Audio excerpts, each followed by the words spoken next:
Hello everyone, welcome to our channel. This is Srishti Agarwal. तो मैं आप सभी कक्षा 8 के स्टूडेंट्स के लिए लेकर आई थी प्रखर हिंदी कार्यपुस्तिका, जिसमें हमने काफ़ी सारी वर्कशीट्स असेसमेंट के सॉल्यूशन देख लिए हैं।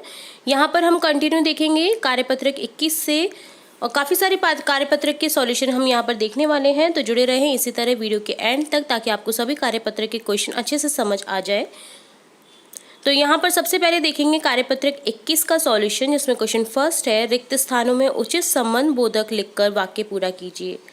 तो यहाँ पर संबंध बोधक लिखना है शब्द जिससे वाक्य कंप्लीट होते हैं। जैसे छत, मुर्गा बैठा है। मुर्गा कहाँ पर बैठेगा? छत के ऊपर। तो यहाँ पर के ऊपर हो जाएगा, छत के ऊपर मुर्गा बैठा है। नदी, साधु की कुटिया है। कहाँ पर होगी? नदी के किनारे। तो यहाँ पर हो जाएगा नदी के किनारे साधु की कुटिया है। मोहिनी अपने भाई के संग स्कूल जाती है। मुझे सेब की अपेक्षा आम अधिक पसंद है।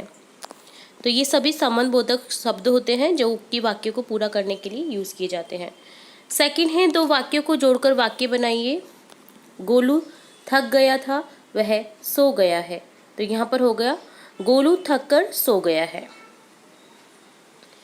यह हिंदी की पुस्तक है, मुझे यह पसंद है। तो यहाँ पर हो जाएगा यह हिंदी की पुस्तक मुझे पसंद है। वह बहुत तेज चली, वह घर जल्दी पहुंची। वह बहुत तेज चलकर घर जल्दी पहुंची। आज बहुत बारिश हो रही है, ओले भी गिर रहे हैं। आज बारिश के साथ ओले भी गिर रहे हैं।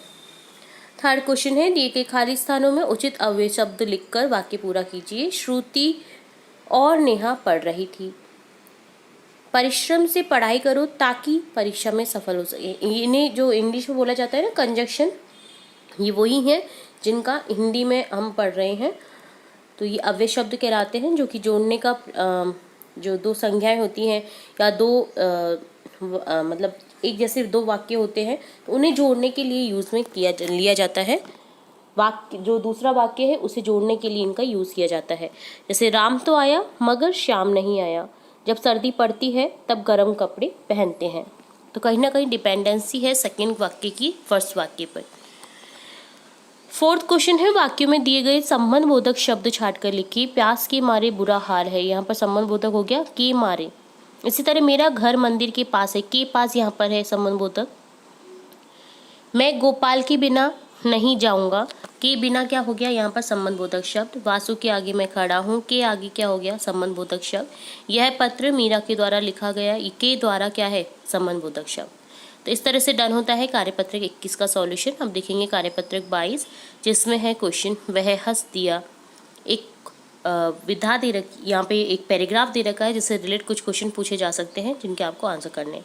तो देखिए, हिरण का बच्चा दौड़ रहा था, वह खरगोश के आगे था, वह हाथी से भी आगे था, वह नाला फांद गया, खंडर भी पार कर गया। मैदान में पत्थर पड़ा था, ठोकर लगी तो गिर पड़ा। पैर में चोट लगने से रोने लगा, बंदर ने पैर सहलाया, वह चुप न हुआ। भालू दादा ने गोद में उठाया, वह चुप न हुआ। माँ आई, वह बोली चलो पत्थर की पिटाई करते। हिरण का बच्चा बोला नहीं, उसे मत मारना, वह भी रोने लगेगा। माँ हंसने लगी, खरगोश हंसने लगा और सभी हंसने लगे। ऊपर लिखी कहानी को एक कविता के रूप में लिखना है हमें।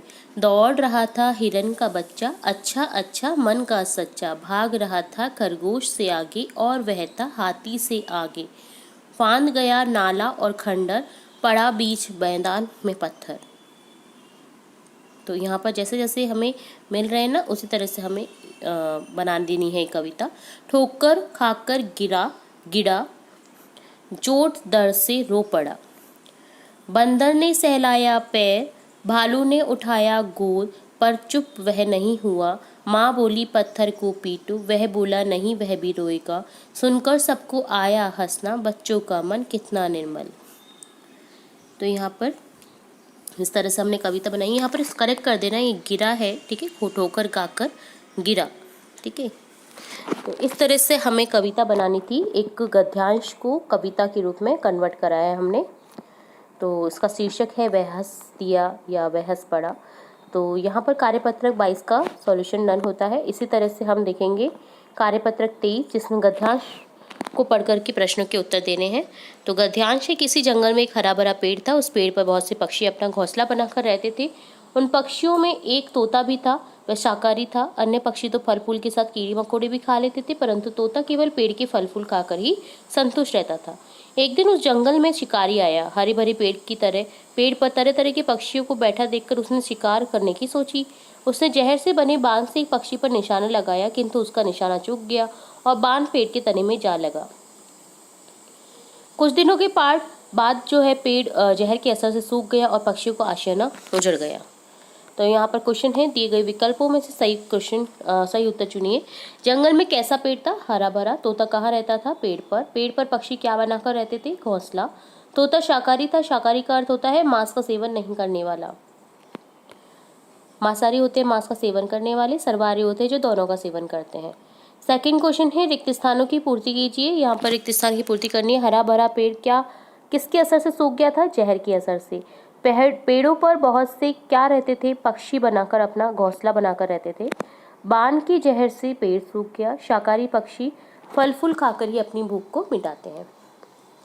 थर्ड क्वेश्चन है, अशुद्ध शब्दों को शुद्ध करके लिखिए। घोंसला, यहाँ पर अनुस्वार आ जाएगा, घों में घोंसला हो जाएगा। महात्मा में तय आधा हो जाएगा, महात्मा। पश्चात में से आधा हो जाएगा। धार्मिक में मैं के नीचे रह दे रखा है, जबकि ऐसे गलत है, ये मैं में ऊपर आएगा रह। ठीक है। फोर्थ क्वेश्चन है, शब्द युग्मों से वाक्य बनाइए। हरा भरा, जैसे बगीचे में हरा भरा पेड़ है। इसी तरह से दाल रोटी से हो जाएगा, किसान दाल रोटी खाता है। खाना पीना से हो जाएगा, मोहन की दादी ने बीमार होने पर खाना पीना छोड़ दिया। कचौरी पकौड़ी खाने से सोनू का पेट खराब हो गया। तो ये डन होता है कार्यपत्रक 23 का सॉल्यूशन। अब देखेंगे कार्यपत्रक 24, जिसमें है अगेन एक गद्यांश, जिसे पढ़कर के प्रश्नों के उत्तर देने हैं। एक नदी के किनारे ताड़ का भारी बड़ा पेड़ था, बहुत मोटा और मजबूत था। उसके निकट ही सरकंडे के कुछ पौधे उग गए थे, जिनके तने नर्म और लचीले थे। एक दिन जोर की आंधी आई, ताड़ का पेड़ खूब मजबूत होते हुए बीच में से टूट गया और सरकंडे के पौधों पर बीच में जा गिरा, परंतु सरकंडों के पौधों को किसी प्रकार की हानि न हुई। यह देखकर हैरान हुआ और वह उनसे पूछने लगा कि क्या कारण है, नर्म और कमजोर होने पर भी आंधी तुम्हारा कुछ न बिगाड़ सकी, जबकि मजबूत होते हुए मैं टूट गया। ताड़ भाई, आप अपनी शक्ति की अकड़ में झुके नहीं और टूट गए, परंतु हम में नरम होने के कारण हम झुककर आंधी की प्रभुता स्वीकार की और सुरक्षित रहे। तो इससे हमें शिक्षा मिलती है कि हमें किसी भी चीज़ को झुककर के, नर्म होकर के देखना चाहिए, न कि अकड़ से। तभी हम आगे जीवन में सक्सेस पा सकते हैं। नदी के किनारे किसका पेड़ था? ताड़ का पेड़ था। ऑप्शन 4 करेक्ट हो जाएगा। ताड़ के निकट कौन से पौधे उगे हुए थे? सरकंडे के। Fourth option. ताड़ के पेड़ की विशेषता क्या है? मजबूत होता है ताड़ का पेड़। नर्म और कमजोर होने पर आंधी सरकंडों का कुछ बिगाड़ ना पाई, क्यों? नर्म और कमजोर होने के कारण सरकंडे आंधी से झुक गए, जिसके कारण वे टूटे नहीं, क्योंकि वो उनके प्रभाव में आ गए थे, तो इसी कारण वो टूटे नहीं। आंधी ने ताड़ के पेड़ को क्या नुकसान पहुंचाया होगा? आंधी ने ताड़ के पेड़ को बीच में से तोड़कर नीचे गिरा दिया। सरकंडे के पौधे की विशेषता बताइए। सरकंडे के पौधे नर्म व कमजोर तने वाले होते हैं। वे किसी भी दिशा में झुक जाते हैं, जहां पर हवा चलती है उसी दिशा में वो झुक जाते हैं। तो ये डन होता है कार्यपत्रक 24 का सॉल्यूशन। यहाँ पर हमने देखा कार्यपत्रक 24, 23, 22 और 21 का सॉल्यूशन। उम्मीद है आपको सभी कार्यपत्रक के सॉल्यूशन अच्छे से समझ आ गए होंगे। फिर भी अगर किसी क्वेश्चन में कोई डाउट रहता है तो आप कमेंट बॉक्स में कमेंट करके पूछ सकते हैं। और भी जिस तरह की वीडियोस आपको चाहिए, जिस तरह का आपकी क्वेरी रहती है, आपको कोई भी पाठ में कोई समस्या आ रही है, कोई निदान आप चाहते हैं, उपाय चाहते हैं, या आपको कुछ समझ नहीं आ रहा है किसी भी चैप्टर में, किसी भी विषय में, तो आप हमें कमेंट बॉक्स में कमेंट करके पूछ सकते हैं, बता सकते हैं, अपनी राय दे सकते हैं कि हम किस तरह की वीडियोज़ आपके लिए लेकर आए। तो जुड़े रहे हमारे चैनल के साथ। वीडियो को पूरा देखने के लिए धन्यवाद।